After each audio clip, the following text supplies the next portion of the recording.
Hello दोस्तों, आपका हमारे इस चैनल पर स्वागत है। कहानी को सुनने से पहले हमारे चैनल को सब्सक्राइब कर लें और हाँ, बेल आइकन दबाना ना भूलें, क्योंकि हम लाते रहेंगे आपके लिए ऐसे ही और मजेदार कहानियाँ। चलिए कहानी को शुरू करते हैं। बहुत समय पहले की बात है, एक कैलाशपुर नाम का गांव था। उस गांव में राखी अपने चाचा अभिषेक और चाची रिंकी के साथ रहती थी। करीब 10 वर्ष पहले एक प्लेन हादसे में उसके पिता विकास और उसकी माँ सीता की मृत्यु हो गई थी।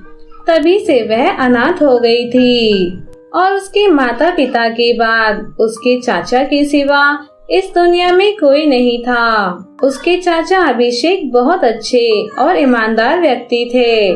वहीं दूसरी ओर उसकी चाची रिंकी बहुत घमंडी और लालची किस्म की औरत थी। वह हमेशा से ही राखी की जायदाद हड़पना चाहती थी।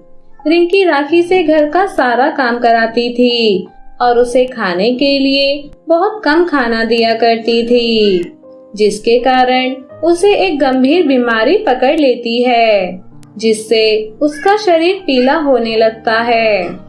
उसकी बीमारी का इलाज किसी भी अस्पताल में नहीं था। तभी एक दिन रिंकी अभिषेक से कहती है, अरे इस राखी को तो बहुत खतरनाक बीमारी हो गई है। यह बीमारी हमें भी हो सकती है, इसलिए मैं सोच रही हूँ क्यों ना हम इसे घर से बाहर निकाल दें। इसी बीमारी के साथ तड़प तड़प कर यह मर जाएगी और इसकी सारी जायदाद हमें मिल जाएगी। तुझे ऐसा कहते हुए शर्म नहीं आती? वह मेरे भाई विकास की बेटी है। हमारा फर्ज बनता है कि इसकी देखभाल करें। उसके माता पिता के बाद अब वह हमारी जिम्मेदारी है। रिंकी को अभिषेक की बातें बहुत बुरी लगती हैं और रिंकी चिल्लाते हुए कहती है, बड़े आए फर्ज अदा करने वाले। और रही बात जिम्मेदारी की, तुमसे अपनी जिम्मेदारी तो संभाली नहीं जाती, उसकी क्या जिम्मेदारी संभालोगे? रिंकी के आगे अभिषेक की एक भी नहीं चलती थी और अभिषेक रिंकी की सारी बात मान लेता था।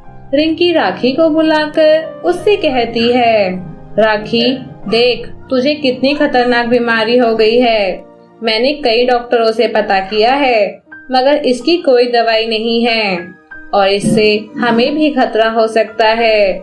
इसलिए क्यों ना तू जंगल चली जा और वहाँ पर अपने आगे का जीवन व्यतीत कर। मगर चाची जी, जंगल में तो बहुत सारे जंगली जानवर होते हैं, उनसे मैं अपनी रक्षा कैसे करूँगी? वह तो मुझे खा जाएंगे। इसलिए मैं सोच रही हूँ कि मैं अपने पुराने घर में चली जाती हूँ। वहाँ मुझे किसी चीज का कोई खतरा नहीं है। मैं अपने पिता के घर में अकेले ही रह लूंगी। तुझे समझ नहीं आता क्या? मैंने कहा जंगल में चली जा। और रही बात उस पुराने घर की, तो वह हमने बेच दिया है। अब तेरे पास एक ही रास्ता है, जंगल में चली जा और वहीं पर रहना, या फिर किसी मंदिर के बाहर भीख मांग लेना। राखी अपनी चाची की बात सुनकर बहुत दुखी होती है और दुखी मन से घर से निकल जाती है। वह चलते चलते सोचती है कि अगर मैं जंगल की ओर जाऊंगी तो मुझे जंगली जानवर खा लेंगे। उससे अच्छा है मैं एक मंदिर के बाहर रह लूंगी, थोड़ा बहुत खाने को मिल जाएगा और मंदिर के बाहर ही रहा करूंगी। यह सोचकर राखी मंदिर की ओर चलने लगती है। मंदिर के बाहर पहुंच जाती है और वहीं बैठ जाती है। तभी वहां मंदिर का पुजारी आता है और राखी की ओर देखकर कहता है, क्या हुआ बेटा, तुम्हारी तबीयत बहुत खराब लग रही है। तुम्हारे माता पिता कहाँ हैं? पुजारी जी, मेरा इस दुनिया में कोई नहीं है। मेरे चाचा चाची ने मुझे घर से बाहर निकाल दिया है और अब मैं बिल्कुल अकेली हूँ और बेसहारा हूँ। मुझे एक अनजान बीमारी भी हो गई है। पुजारी यह सब सुनकर राखी से कहता है, बेटी, यहाँ से कुछ दूर जंगल में एक नदी बहती है। उस नदी से तुम थोड़ा सा जल ले आओ, उससे तुम्हारी सभी तकलीफें दूर हो जाएंगी। राखी पुजारी की सारी बात सुनकर जंगल की ओर चली जाती है। जंगल में उसे एक घायल तोता मिलता है। वह नदी से पानी लाकर उस तोते को पिलाती है। पानी पीते ही तोता एक परी के रूप में बदल जाता है और वह परी राखी से कहती है, मैं सोनम परी हूँ। मुझे एक शिकारी ने पकड़ने की कोशिश की और मैं घायल होकर यहाँ गिर गई। तुम बहुत ईमानदार और अच्छी लड़की हो। मुझे पता है तुम्हारी तबीयत बहुत खराब है, इसलिए मैं तुम्हें यह जादुई लड्डू देना चाहती हूँ।